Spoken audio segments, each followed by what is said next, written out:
Hi everyone, welcome to Ubuntu User Management Tutorial. Today, I'm using Ubuntu version 24.4.3 LTS running inside a virtual machine.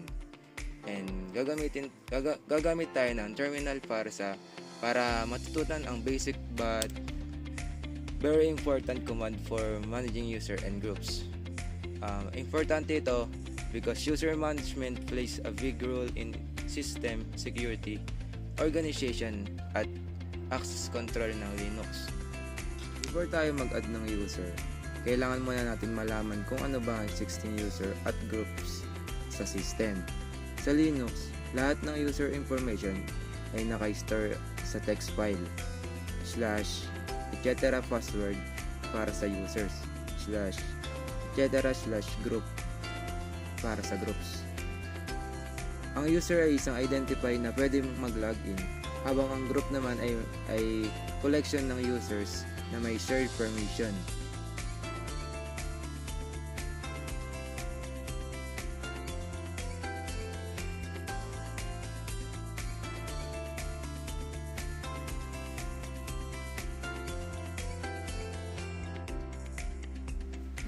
Now, let's create a new user. Pinakamadaling way dito is using the add user command. Automatic na itong ginagawa na ng home directory at other default settings. We name our user new user. After that, we use the ID command para ma-check yung UID or user ID at GID or group ID para ma-verify na successful ang creation ng user. If kailangan natin tanggalin ng isang user, we use the user del remove flag command. The remove flag command is very important kasi dinidelete nito ang hindi lang ang account kundi pati ang home directory at files ng user. This ensure clean and secure removal, lalo na kung hindi na active ang user.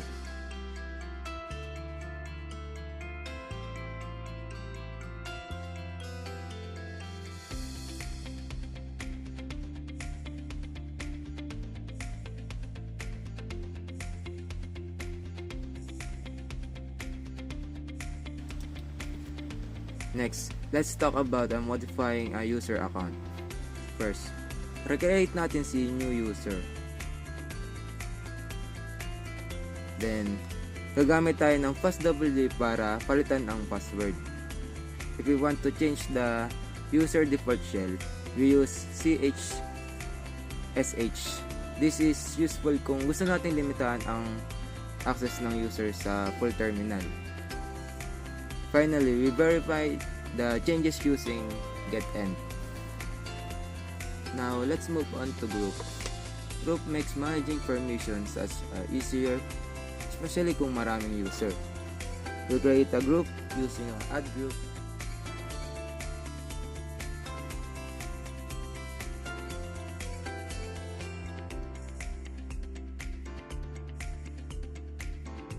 Then, we add new user to the group using user mode.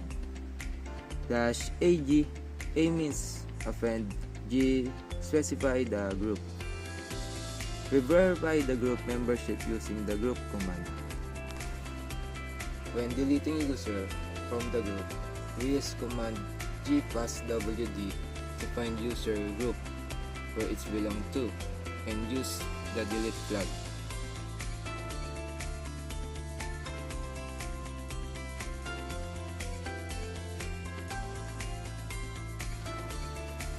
This is where group become really powerful permission. We create a shared folder.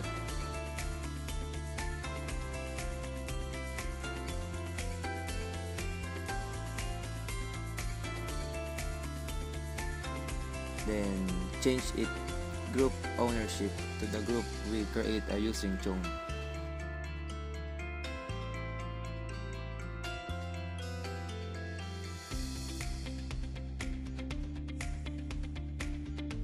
After that, we set permission using chmod 770. 7 means owner that has full access. Other 7 means group that has full access. And the last number, 0, means others that has no access to the share file. This setup ensure na member lang ng kinreate natin na group ang may access sa folder, which is perfect for team security.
For security purposes, malaga rin yung auditing.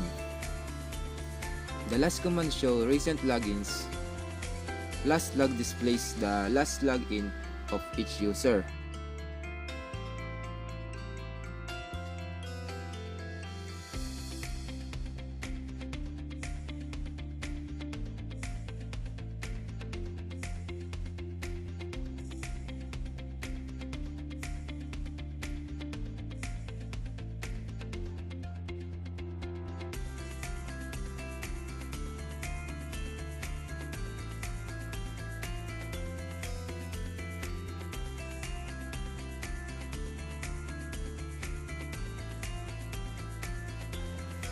By checking the authentication log, we can see failed login attempts, which help detect possible security threats.